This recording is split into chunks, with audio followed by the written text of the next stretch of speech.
Doctor Sreevarma ஆயுள் தரும் ஆயுர்வேதா அறுவை சிகிச்சை இல்லா குணம் ஆயுள் கால நிவாரணம்.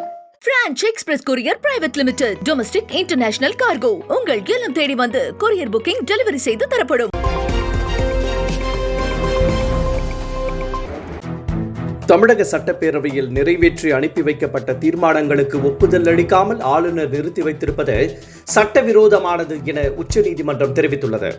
தமிழக சட்டப்பேரவையில் நிறைவேற்றி அனுப்பி வைக்கப்பட்ட தீர்மானங்களுக்கு ஒப்புதல் அளிக்காமல் ஆளுநர் RN ரவி கிடப்பில் போட்டார். இதை எதிர்த்து தமிழக அரசு தொடர்ந்த வழக்கில் இன்று தீர்ப்பு அளித்த உச்சநீதிமன்றம் சட்டப்பேரவையில் நிறைவேற்றி அனுப்பி வைக்கப்படும் தீர்மானத்திற்கு அந்த நாளிலேயே ஒப்புதல் அளிக்க வேண்டும் என்றும் எந்த விதத்திலும் குடியரசுத் தலைவருக்கு அனுப்பி வைக்க கூடாது என்றும் திட்டவட்டமாக தெரிவித்துள்ளது. மேலும் தமிழக சட்டப்பேரவையில் நிறைவேற்றி அனுப்பி வைக்கப்பட்ட 10 தீர்மானங்களுக்கு உச்சநீதிமன்றம் சிறப்பு அதிகாரத்தை பயன்படுத்தி ஒப்புதல் அளித்துள்ளது. தமிழக சட்டப்பேரவையில் நிறைவேற்றி அனுப்பி வைக்கப்பட்ட 10 தீர்மானங்களுக்கு உச்சநீதிமன்றம் சிறப்பு அதிகாரத்தை பயன்படுத்தி ஒப்புதல் அளித்துள்ளது. இதன் அடிப்படையில் பல்கலைக்கழகங்களில் வேந்தர் பதவியில் இருந்து ஆளுநர் விடுவிக்கப்படுவதாக திமுக MP வில்சன் தெரிவித்துள்ளார். இது தொடர்பாக தலைமை செயலகத்தில் செய்தியாளர்களை சந்தித்த அவர், பல்கலைக்கழக வேந்தராக ஆளுநர் இருக்கக்கூடாது, துணை வேந்தர்களின் நியமனத்தில் மாநில அரசுக்கு அதிகாரம் வழங்க வேண்டும் என்ற மசோதாவை தமிழக சட்டப்பேரவையில் நிறைவேற்றி அரசு அனுப்பியிருந்ததாகவும், ஆனால் கடந்த 2 ஆண்டுகளாக இந்த மசோதாவை ஆளுநர் கிடப்பில் போட்டதாகவும் வில்சன் தெரிவித்துள்ளார். இந்த சூழலில் மசோதாவிற்கு உச்சநீதிமன்றம் ஒப்புதல் அளித்துள்ளதால் வேந்தர் பதவியில் இருந்து ஆளுநர் விடுவிக்கப்படுவார் என்றும், முதலமைச்சரே அனைத்து பல்கலைக்கழகங்களுக்கும் வேந்தராக இருப்பார் என்றும் திமுக MP வில்சன் தெரிவித்துள்ளார்.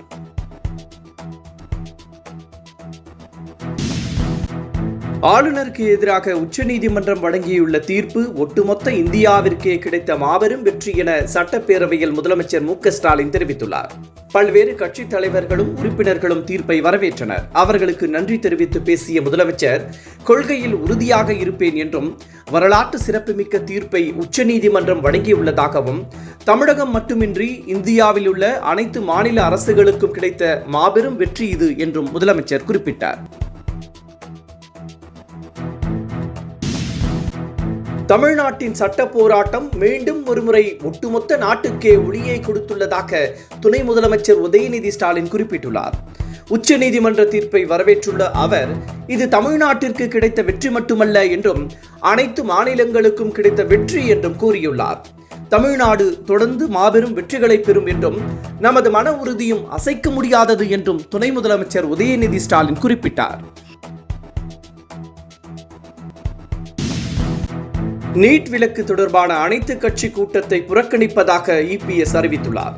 நீட் தேர்வுக்கு விலக்கு அளிக்க வேண்டும் என்ற தமிழக அரசின் கோரிக்கையை மத்திய அரசு நிராகரித்துவிட்டது. இது குறித்து ஆலோசனை நடத்த வரும் 9ஆம் தேதி சட்டமன்ற அனைத்து கட்சி கூட்டத்தை முதலமைச்சர் மு க ஸ்டாலின் கூட்டியுள்ளார். இந்த கூட்டத்தில் அதிமுக பங்கேற்காது என EPS அறிவித்துள்ளார். அனைத்து கட்சி கூட்டத்தால் எந்த தீர்வும் ஏற்பட போவதில்லை என்றும், இது ஒரு நாடகம் என்றும் EPS விமர்சனம் செய்துள்ளார். டாஸ்மாக் தொடர்பான வழக்கை உச்சநீதிமன்றம் விசாரிக்க வேண்டும் என்ற மனு தொடர்பான விவரத்தை ஏன் தெரிவிக்கவில்லை என தமிழக அரசுக்கு சென்னை உயர்நீதிமன்றம் கேள்வி எழுப்பியுள்ளது. டாஸ்மாக் அலுவலகங்களில் அமலாக்கத்துறை அண்மையில் சோதனை நடத்தியது. இது தொடர்பாக அமலாக்கத்துறை வெளியிட்டுள்ள அறிக்கையில் 1000 கோடி ரூபாய் வரை முறைகேடு நடைபெற்றதாக புகார் தெரிவிக்கப்பட்டிருந்தது. இதை எதிர்த்து தமிழக அரசும் டாஸ்மாக் நிறுவனமும் சென்னை உயர்நீதிமன்றத்தில் வழக்கு தொடர்ந்தன. இதனிடையே டாஸ்மாக் தொடர்பான வழக்கை உச்சநீதிமன்றம் விசாரிக்க வேண்டும் என தமிழக அரசு வழக்கு தொடர்ந்துள்ளது. இந்த நிலையில் உயர்நீதிமன்றத்தில் இன்று வழக்கு விசாரணைக்கு வந்தது. அப்போது தமிழக அரசுக்கு நீதிபதிகள் சரமாரியாக கேள்வி எழுப்பினர். உச்சநீதிமன்றம் விசாரிக்க வேண்டும் என மனு தாக்கல் செய்த விவரத்தை தமிழக அரசு ஏன் தெரிவிக்கவில்லை என்றும், தமிழக அரசு திடீரென வழக்கு தொடர்ந்தது ஏன் என்றும் நீதிபதிகள் கேள்வி எழுப்பினர். டாஸ்மாக் பிரச்சினை குறித்து பேச அனுமதிக்கவில்லை என கோரி அதிமுக இன்று வெளிநடப்பு செய்தது. EPS உள்ளிட்ட அதிமுக உறுப்பினர்கள் அனைவரும் இன்று சட்டப்பேரவைக்கு கருப்பு சட்டை அணிந்து வந்திருந்தனர்.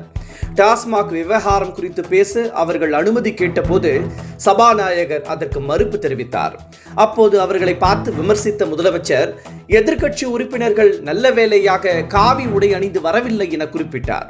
இதனைத் தொடர்ந்து அதிமுக வெளிநடப்பு செய்த நிலையில் செய்தியாளர்களை சந்தித்த இபிஎஸ், பிரதான எதிர்க்கட்சியான தங்களுக்கு பேச அனுமதி வழங்கப்படுவதில்லை என்றும், நாங்கள் வெளிநடப்பு செய்ததும் முதலமைச்சர் பேசுகிறார் என்றும், நாங்கள் பேசுவது தொலைக்காட்சியில் காட்டுவதில்லை என்றும் விமர்சித்தார்.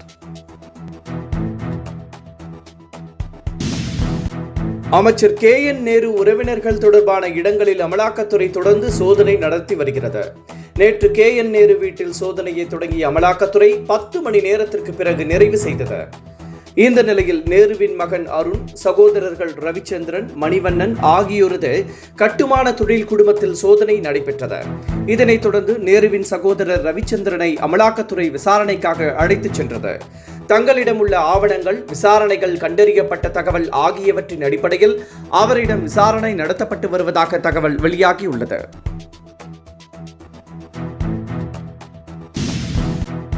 உலக பிரசித்தி பெற்ற மதுரை சித்திரை திருவிழா மே 8ஆம் தேதி தொடங்கி 17ஆம் தேதி வரை நடைபெறும் என அறிவிக்கப்பட்டுள்ளது.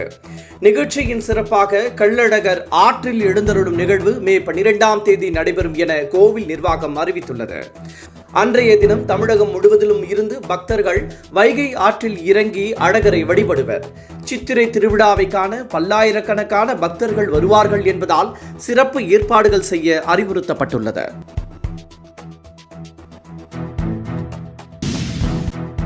வங்கிகளுக்கு 10ஆம் தேதி முதல் 4 நாட்கள் விடுமுறை தினமாகும். வரும் 10ஆம் தேதி மகாவீர் ஜெயந்தி என்பதால் அன்றைய தினம் வங்கிகளுக்கு விடுமுறை விடப்பட்டுள்ளது.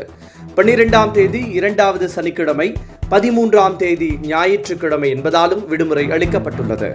14ஆம் தேதி தமிழ் புத்தாண்டு என்பதால் அத்துடன் சேர்த்து 11ஆம் தேதியை தவிர 4 நாட்கள் வங்கிகளுக்கு தொடர் விடுமுறை அளிக்கப்பட்டுள்ளது.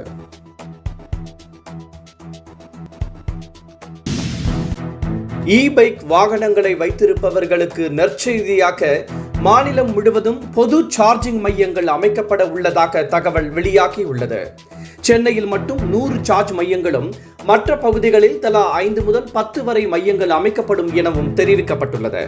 முக்கிய நகரங்களில் போதிய இடம் கிடைப்பதில் சிக்கல் இருப்பதால் உள்ளாட்சி அமைப்புகளுக்கு சொந்தமான இடங்களில் சார்ஜிங் மையங்கள் அமைக்க நடவடிக்கை எடுக்கப்படும் என தகவல் வெளியாகியுள்ளது.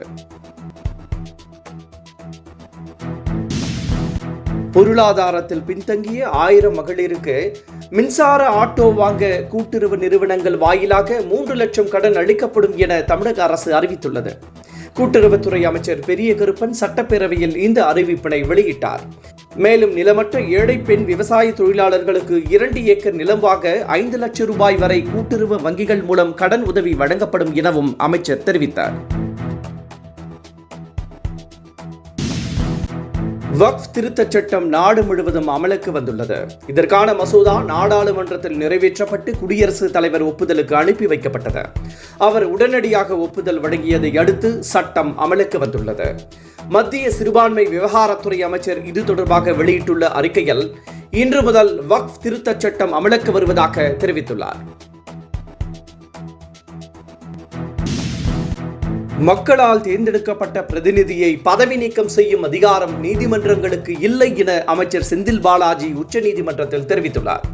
அவரது ஜாமீன் தீர்ப்பை திரும்ப பெற கோரிய வழக்கு உச்சநீதிமன்றத்தில் நடைபெற்று வருகிறது. இதற்கு பதில் மனு தாக்கல் செய்த அமைச்சர் செந்தில் பாலாஜி, தனது அமைச்சர் தொடர்பான விவகாரத்தில் நீதிமன்றம் தலையிட முடியாது என குறிப்பிட்டுள்ளார். டாக்டர் ஸ்ரீவர்மா ஆயுள் தரும் ஆயுர்வேதா அறுவை சிகிச்சை இல்லா குணம் ஆயுள் கால நிவாரணம். Branch express courier private limited domestic international cargo உங்கள் இல்லம் தேடி வந்து கொரியர் புக்கிங் டெலிவரி செய்து தரப்படும். என்றும் உங்களுடன் மை இந்தியா. முக்கிய செய்திகளை உடனுக்குடன் தெரிந்து கொள்ள சப்ஸ்கிரைப் பண்ணுங்க, பெல் பட்டனை பிரஸ் பண்ணுங்க.